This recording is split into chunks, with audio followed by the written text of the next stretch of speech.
The play of words 131.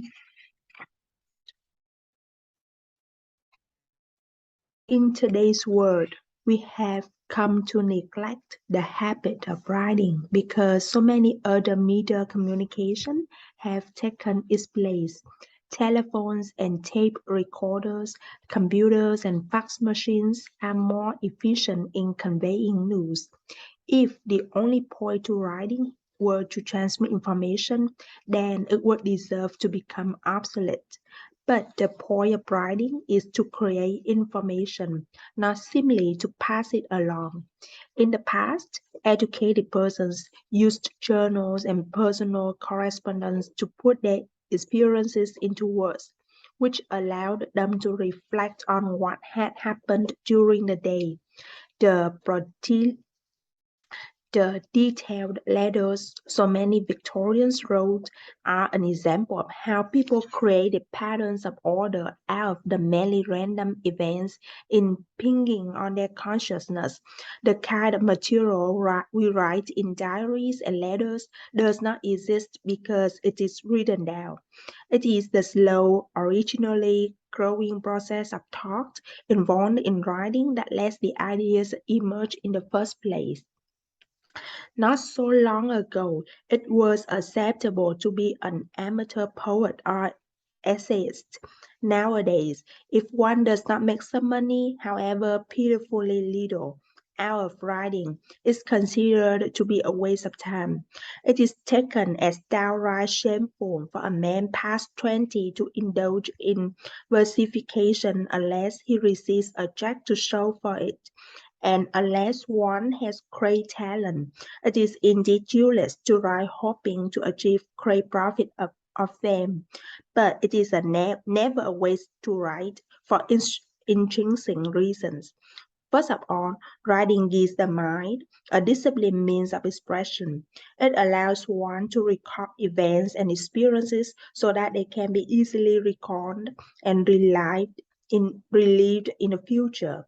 It is a way to analyze and understand experiences, a self-communication that brings order to them.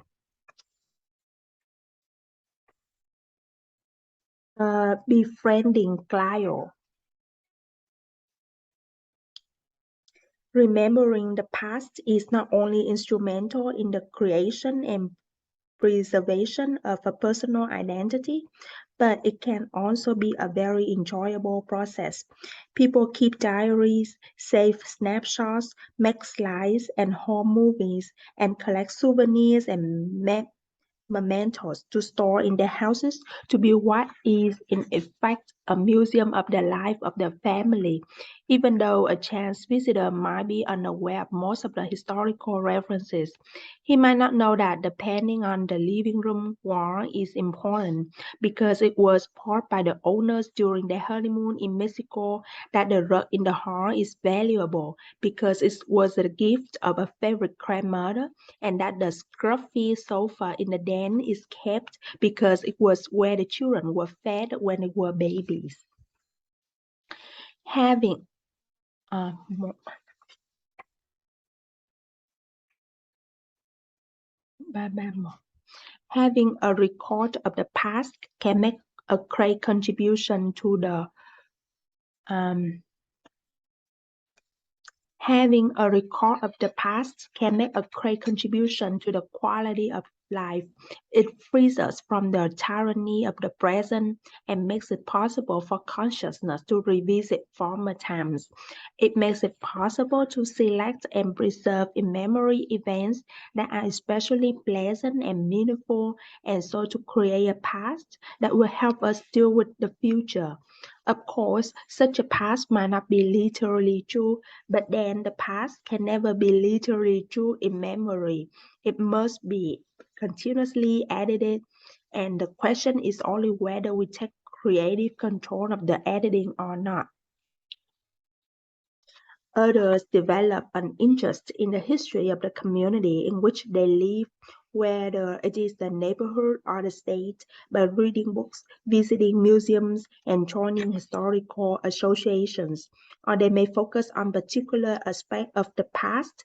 For instance, a friend who lives in the wider reaches of Western Canada has been fascinated by early industrial architecture in the part of the world and has gradually learned enough about it to enjoy trips to out-of-the-way sawmills, foundries, and decaying railway depots, where his knowledge enables him to evaluate and appreciate the fine points of what anyone else would dismiss as piles of wooden junk.